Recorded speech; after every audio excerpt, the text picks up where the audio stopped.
Lee has heard of something called requirements planning and decides to call in a sales representative from a large IT company to give him an idea of what he needs to get back into the black.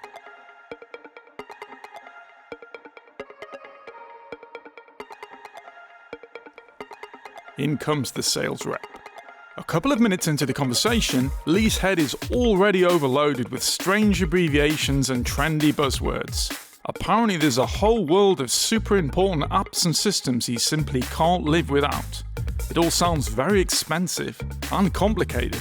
No, this is just wrong. All Lee wanted was some peace and quiet, and of course to make some more money.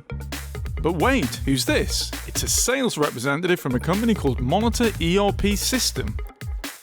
Forget about all that, he says. Our system can get rid of that headache for you in no time. We can make sure you increase profit and have more satisfied customers. But who should he trust? What should he do?